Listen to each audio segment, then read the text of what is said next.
Hey everybody, this is Lucinda Hollliday, and I am Tucson's Queen of Gay Pride. And I am Justin Deeper Love, and I am your Mr. Tucson Pride, and we're both Tucson Pride royalty. You know, when we were asked to do this shout out video, it was immediate that we decided that we were going to do this because we truly believe in what Pride is all about. Tucson is so very, very important to me, and Tucson Pride was my very first Pride to go to, and that was back in June of 1989 after I moved out here from a very small town of 125 people in Iowa. And I came out here just a young farm boy, and I didn't know what was going on, and I found my true happiness. I found my friends. And I found a community that I truly loved. So thank you for being part of my Tucson experience family. So thank you. Your forever journey. Oh my gosh, and it keeps changing every day. Yeah. What a beautiful thing. So what about you? Well, I came from a small town, but not as small as 125. I grew up in Sierra Vista, Arizona. About 50 to 60,000. It is a military conservative town. I'm sure it's pretty much progressed by now, but when I was there, between 1989, when I moved there when I was 3 years old, and then Wait, you moved there in 1989? Yeah. You were 3 years old?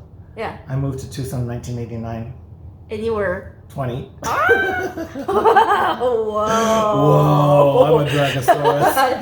And I'm a Dragotot. And then I moved up to Tucson in 2010. Prior to moving to Tucson, I did attend my very first Pride, which was San Francisco Pride. Really? I was a fresh 21. Oh my gosh. I wasn't out yet to my mother. I was dabbling, and I was trying to still figure out myself, and I happened to have gone with my the significant other I had at the time, and that was just I don't know how to describe it. It was 4 days of a blur. And it was, it was amazing. The amount of people were there. I believe there was over 500,000 people there. Wow. The parade was about 4 hours long. I had to stop watching because I was getting tired of, my back was starting to get tired because that's how long it was. Oh. Dykes on bikes, my very first lesbian bar, my very first gay bar. It was amazing. And of course, this is part of my coming out story. Because I had taken pictures there. My mom knew I was going to the Pride, but she didn't know I had a girlfriend. Oh. So I ended up uploading the pictures onto a desktop computer, which I shared with my mom at the time. And there were some pictures of myself and my girlfriend that were, a little too intimate. And I get a call at my place of work from my mother, and she goes, I'm like, hello? She's like, I saw your pictures from San Francisco Pride. Why weren't you honest with me about yourself? And I go, because I didn't think you'd be too thrilled. And she's just like, well, wow. So that is my coming out story when I was 21 years old. That's awesome. So now, my mom is more than accepting, and I'm very happy with that. She loves, she's been accepting myself. She loves my current partner. So it's just been. She loves everything. She loves everything of Pride. She loves everything about Pride. She loves everything about Pride. Yeah. She loves everything about entertaining. Yes. You know what? That was almost like a coming out story for me. Was doing drag. Yeah. Because 2 years. It's gonna be 3 years in October. I was like, Mom, I want to do drag. I want to be a drag king. She's like, huh? She knew about drag queens, but she was just like, but now she's like, this has really been your because before it was music, for me, and then this has really been your how fabulous, your anti-drug in a sense. You're something to keep your hobby. You know how they say drag sometimes is a career, it's a hobby. Yep. It's a hobby And for me. drag is a drug, honey. Drag It is is a a drug. drug. That's wonderful. My parents have always been so fantastic. Being my name was Lucinda Hollliday, my mom and dad refer to themselves as Mama and Papa Hollliday. And I think that is so wonderful. My parents, they became their own PFLAG organization without even knowing what PFLAG was, because they were so amazing and they stood up for me, and they really truly shared my experience and my love for my craft with all of their friends. And every year I go back to Iowa and I do a show in my hometown. And this last year I went back and I did the show in my mom's care center. And it was fantastic because there was about 70 people in the cafeteria, all with wheelchairs and walkers, and me in drag. It was Oh my God! it was how fabulous. fun! Yeah. How fun! Now, was it when you started doing drag? Was it like you had to come out to them about doing drag? Yeah, Were they okay with it? Were no, they kind of like, they had no idea. "Ooh"? I just moved to Tucson in 1989, and I called my parents and I said, "Oh my God, I got a job." And they said, "Really? What kind of job?" And I said, "I'm an impersonator." They said, "Who do you impersonate?" And I said, "Women." And there was dead silence on the other end. Just women. Crickets. Just click, click, click, click. And they were like, "Okay, well, we'll talk to you later." And I was like, "Oh God, Holy they're going to cow. disown me." And they didn't. They are actually have become my biggest fans and my biggest advocates. So we're both very, very fortunate. Yeah, absolutely. And the nice part is, when I decided to compete for Tucson Pride Royalty, Justin approached me and asked me if we could be partners. And we didn't know each other very much at all. No. And now we've become really good friends. And I'm really very fortunate that I have somebody that wants to work right alongside me. What a beautiful thing. Yeah. You know, and this year, well, obviously we're just going to be having virtual prides, but we do have prides all over the state.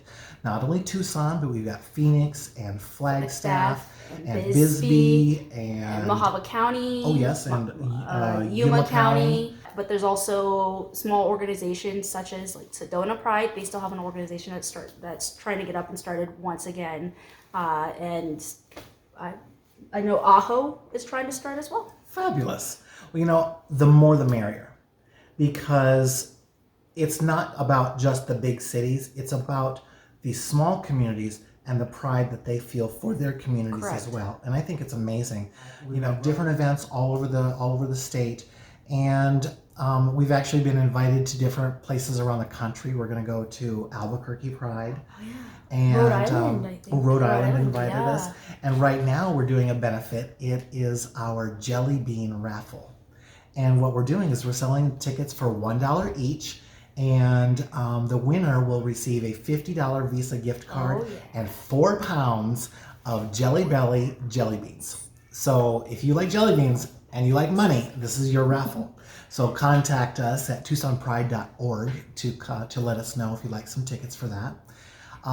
But you know, what does Tucson Pride, what does it stand for? That's TUCSONPRIDE. What do the letters stand for? That's a very good question. So the T is transcend. Okay. Okay. The U is to unify. The C is to cultivate. The S is to support. The O is for outreach. The N is for nourish. Now for the Pride, we have proactive, respect, inclusive, diversity, and encouragement.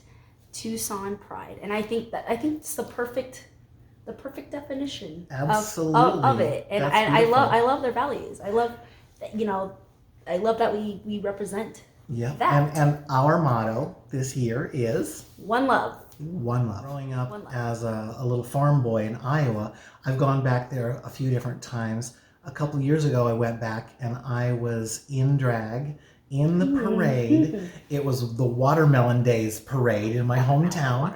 And I was in drag as Barbie, and they loved it. And it was one of the most fabulous things. That's fun. And my parents, whether they realize it or not, they became their own PFLAG organization without even knowing what PFLAG was, because they were so accepting and they loved me so very much that they became their own chapter without really knowing anything. That is quite...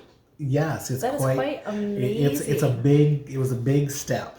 That's quite amazing. Yeah, that is a big step. I mean, especially you know, that's why I enjoy living. I call Tucson my home and not Cerro Vista because it's a lot more accepting. I live here with my mom as well. Tucson is your home. That's where you grew up.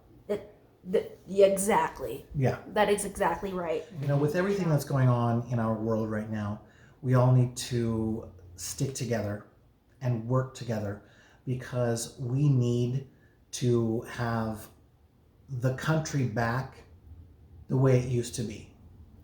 We need to vote.